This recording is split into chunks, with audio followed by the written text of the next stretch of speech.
السلام علیکم ناظرین کرام، نئی ویڈیو میں آپ کو خوش آمدید کہتے ہیں۔ سب سے پہلے آرمی چیف کی جو ملاقات ہوئی ہے ڈونلڈ ٹرمپ سے، ڈونلڈ ٹرمپ نے بات چیت کی میڈیا کے ساتھ اور ایک سوال کا جواب دیا۔ اس میں کچھ خبریں ہیں کہ ایکچولی آرمی چیف اور ڈونلڈ ٹرمپ کی ملاقات کیوں ہوئی۔ دیکھیں، ایسی ملاقاتوں کے اندر جو بات ہوتی ہے بند کمروں میں، وہ نارملی باہر نہیں آتی۔ جب ڈونلڈ ٹرمپ نے یا امریکہ نے کھل کر بات کرنی ہوتی ہے، اوپنلی بات کرنی ہوتی ہے، تو پریس کو بھی بلا لیتے ہیں، میڈیا کے لوگ، باقی نمائندگان بھی وہاں پہ ہوتے ہیں، تو باتیں باہر آ جاتی ہیں۔ لیکن جب بند کمروں کے اندر چیزیں طے کی جاتی ہیں تو یہ باتیں کئی سالوں اور بعض اوقات دہائیوں تک باہر نہیں آتی۔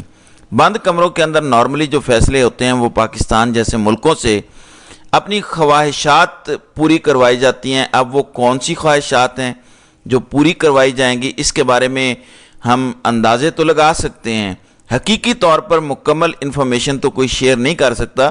لیکن پاکستان کی اسٹیبلشمنٹ اور موجودہ رجیم اس وقت جس صورتحال سے دوچار ہے، ان کے پاس دو راستے تھے، یا تو وہ عمران خان سے ہار جاتے یا وہ ہر جگہ سے ہارتے۔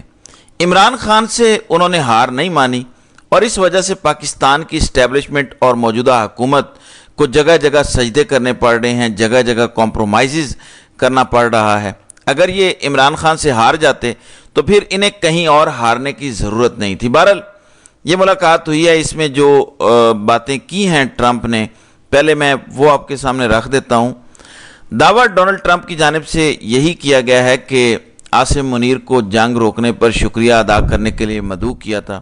یہ ٹرمپ کی طرف سے دعویٰ تھا، تو جنگ تو انڈیا نے بھی روکی ہے، ان کو بھی بلا کے شکریہ ادا کیا جا سکتا تھا، لیکن ایسا نہیں ہوا۔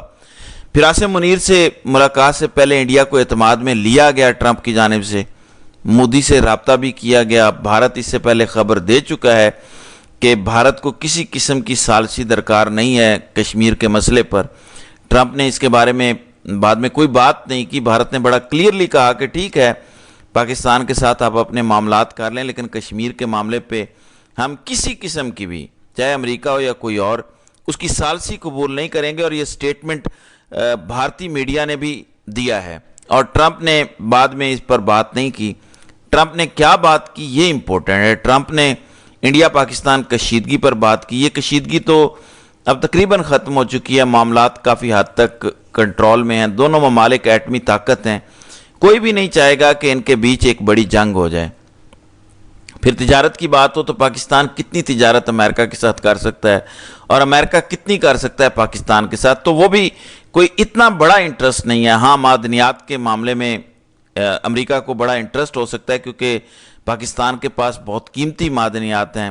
یہاں جو ایک تقریب تھی امریکہ میں، تو جنرل صاحب نے اپنے خطاب میں کہا کہ افغان جنگ کے دوران امریکہ نے خیبر پختونخوا اور بلوچستان کا جیولوجیکل سروے کر رکھا ہے، ہم امریکہ کے ساتھ منرلز پر بات کریں گے۔ اب یہ معدنیات کے کاروبار کا معاملہ ہے، اور یہ جنرل صاحب ایکچولی پہلے بھی بات کر چکے ہیں، امریکہ میں بھی یہ بات کی ہے۔ امریکہ کو ویسے بھی جو ریئر ارتھ منرلز ہیں ان میں بڑی دلچسپی ہے۔ امریکہ یہ چاہتا ہے کہ قیمتی دھاتیں انہیں مل جائیں اور وہ انہیں اکٹھا کر کے لے جائے۔ پاکستان کے اندر یہ قیمتی دھاتیں قدرت نے بہت ساری دی ہوئی ہیں، اور یہ اس وقت پاکستانی اسٹیبلشمنٹ کی سوچ ہے کہ اس کے ذریعے امریکہ کو رام کیا جا سکتا ہے، لیکن یہ چیزیں تو پاکستان ویسے بھی کرے گا۔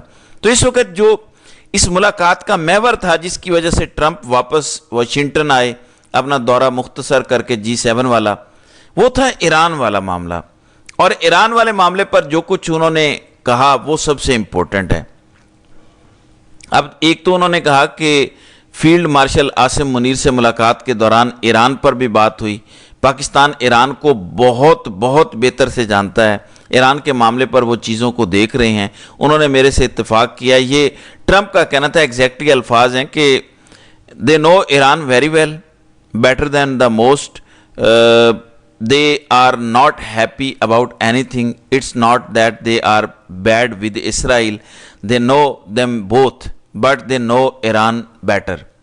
اس کے بعد انہوں نے کہا کہ but they see what's going on، یعنی وہ دیکھ رہے ہیں جو ہو رہا ہے، اور وہ مجھ سے اتفاق کرتا ہے، یعنی جنرل صاحب کا میرے سے اتفاق ہے، یہ ٹرمپ کا کہنا ہے۔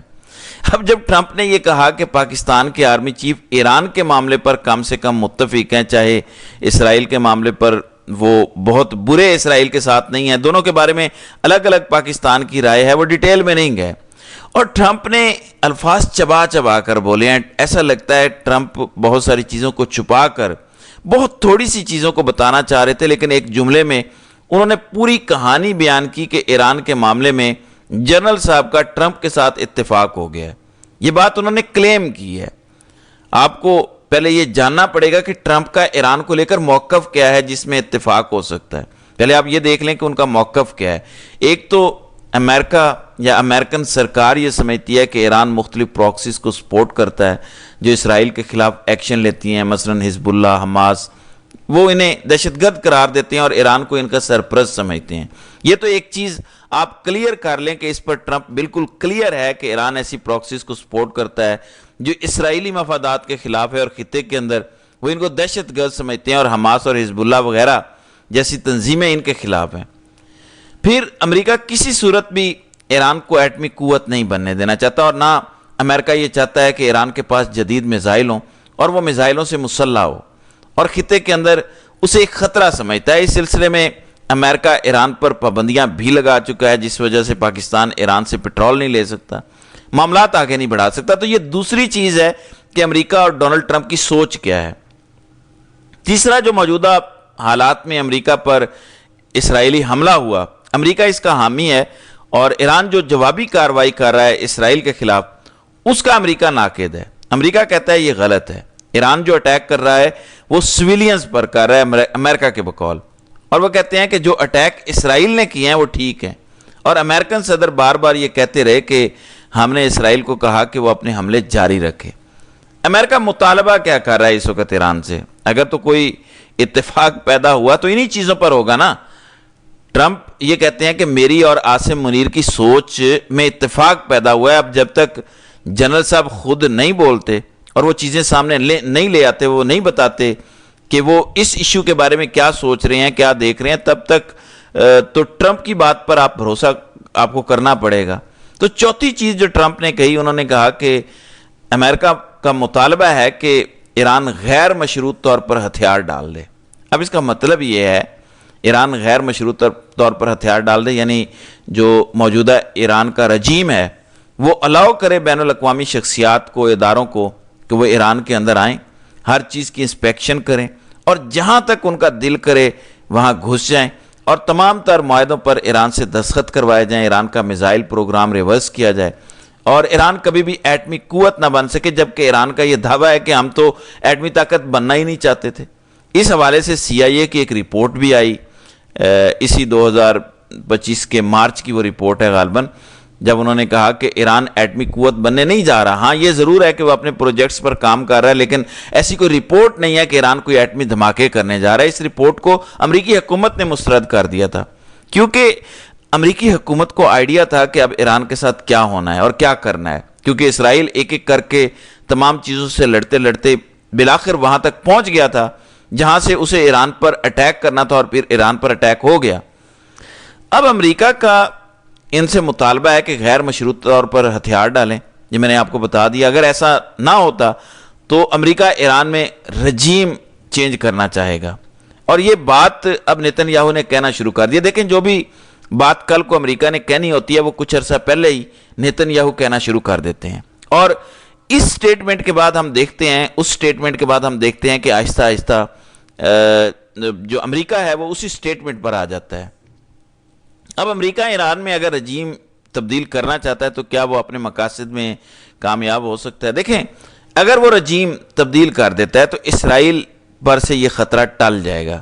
یہ امریکہ کو بھی لگتا ہے، اسرائیل کو بھی لگتا ہے. آج کل رجیم چینج کے حوالے سے رضا پہلوی، سابق ولی عہد ایران کے، بڑے متحرک ہیں، ان کی ویڈیوز آ چکی ہیں، انٹرویوز آئے ہیں، ان کا سٹیٹمنٹ آیا. انہوں نے کہا کہ ایرانی سپریم لیڈر آیت اللہ علی خامنئی نے کنٹرول کھو دیا ہے، موجودہ حکومتی نظام کا خاتمہ قریب ہے.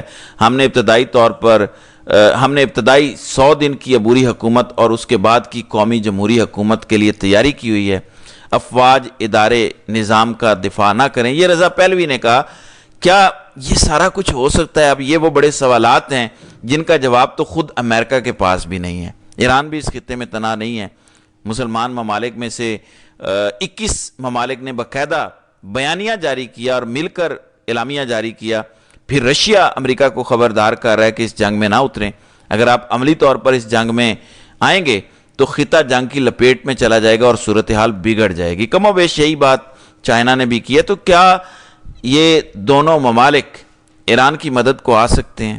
آس پاس کے مسلمان ممالک نے تو فیسلٹی ابھی تک کوئی ایسی دی نہیں جو امریکہ کو، جو ایران کو ڈیمیج کر رہی ہو، بلکہ محمد بن سلمان نے خود رابطہ کیا ایرانی گورنمنٹ سے اور انہوں نے یقین دہانی کرائی کہ اس معاملے میں ہماری سپورٹ آپ کے ساتھ ہے، آپ کے ساتھ زیادتی ہوئی ہے. بہرحال اب امریکہ کے مفادات کے ساتھ باقیوں کے مفادات اگر ٹکرا رہے ہیں تو یہاں پہ جنرل صاحب کے بارے میں جو ٹرمپ نے کلیم کیا ہے کہ ان کا اتفاق ہے ٹرمپ کے ساتھ، اب کیا ٹرمپ نے جو بات کی ہے یہ صحیح ثابت ہوگی؟ اس میں جب تک جنرل صاحب کا یا آئی ایس پی آر کا کوئی سٹیٹمنٹ نہیں آتا تب تک آپ کچھ بھی نہیں کہہ سکتے. اس کے لیے ہمیں تھوڑا انتظار کرنا پڑے گا. تو دیکھتے ہیں کہ آگے آگے ہوتا ہے کیا. تو ناظرین کرام، آپ کی اس ویڈیو کے حوالے سے کیا رائے ہے؟ آپ اپنی رائے کا اظہار کامنٹ سیکشن میں ضرور کیجیے گا.